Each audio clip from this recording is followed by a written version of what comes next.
Good morning students. आज अपन कक्षा 8 में गणित विषय के अंतर्गत एक्सरसाइज 3.3 पढ़ेंगे। पिछले अध्याय में अपन ने समांतर चतुर्भुज के गुण के बारे में बात की थी। आज अपन इन समांतर चतुर्भुज के गुणों के ऊपर एक्सरसाइज के सवाल करेंगे। पहला प्रश्न है, ABCD एक समांतर चतुर्भुज है। प्रत्येक कथन को परिभाषा या प्रयोग किए गए गुण द्वारा पूरा कीजिए। ये ABCD अपन को एक समांतर चतुर्भुज दे रखा है और इसके जो अपन ने गुण पढ़े हैं उनके आधार पर इन रिक्त स्थानों की पूर्ति करनी है। तो देखें इस सवाल को। जैसे पहला सवाल है, ये ABCD समांतर चतुर्भुज है और मुझे कह रहा है AD किसके बराबर होगी। तो ये AD भुजा है।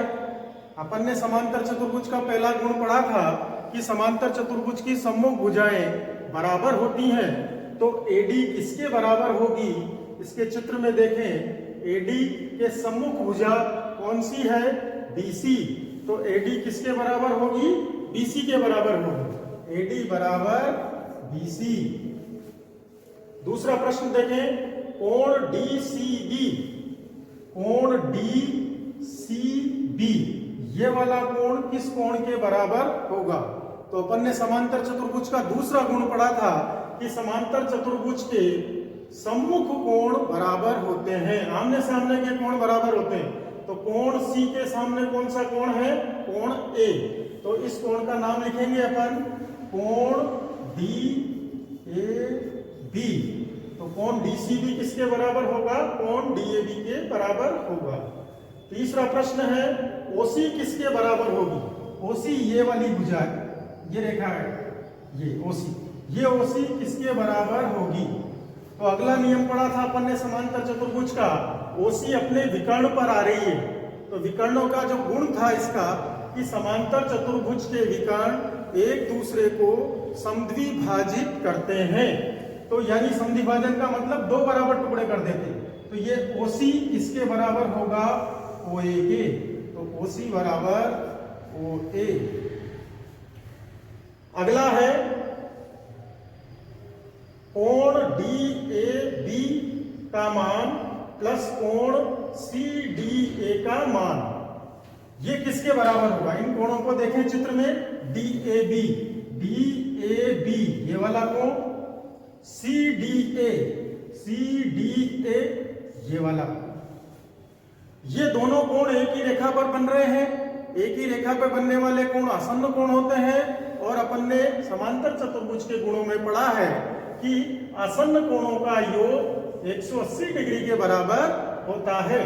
तो ये दोनों आसन्न कोण हैं समांतर चतुर्भुज के, इसलिए इनका योग कितना होगा, 180 डिग्री। अगले प्रश्न की बात करें, दूसरा प्रश्न, निम्न समांतर चतुर्भुजों में अज्ञात XYZ का मान ज्ञात करना है।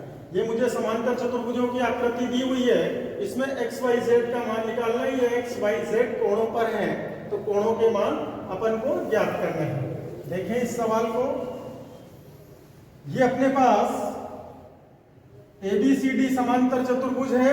इसमें कोण B का मान मुझे 100 डिग्री दे रखा है, कोण X मुझे निकालना है, कोण Y निकालना है, कोण Z निकालना है। तीनों कोणों को ज्ञात करना है। इसके लिए अपन को समांतर चतुर्भुज के गुणों के बारे में जानकारी होनी चाहिए। देखें इसमें सबसे पहले मैं कोई सा भी कोण निकाल सकते हैं। तो इसमें अपन ये देखें, ये 100 है, तो ये Z और 100 एक ही लाइन पर बन रहे हैं। इसका मतलब ये कौन से कोण हुए भी बताए थे, आसन्न कोण हुए। और आसन्न कोणों का योग कितना होता है, 180 डिग्री होता है। तो Z व 100 डिग्री आसन्न कोण है, अतः इनका योग 180 डिग्री के बराबर होगा।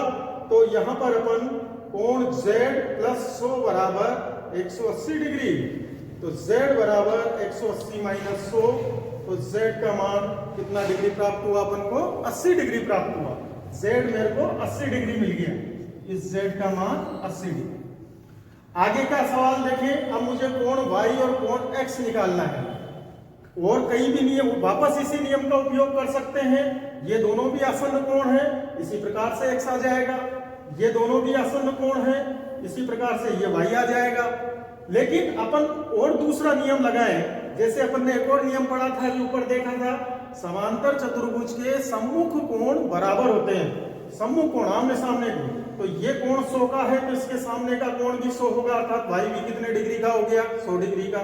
ये 80 डिग्री निकाल लिया तो इसके सामने का कोण x है, ये भी कितने का होगा, 80 डिग्री का।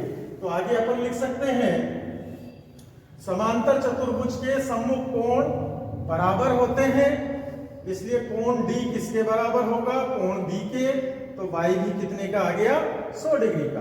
कोण C किसके बराबर होगा, कोण A के, तो x किसके बराबर आ गया, Z के, तो x बराबर 80 डिग्री, Z अपन ने 80 निकाला था। इस प्रकार अपन आगे के सवालों को भी कर सकते हैं।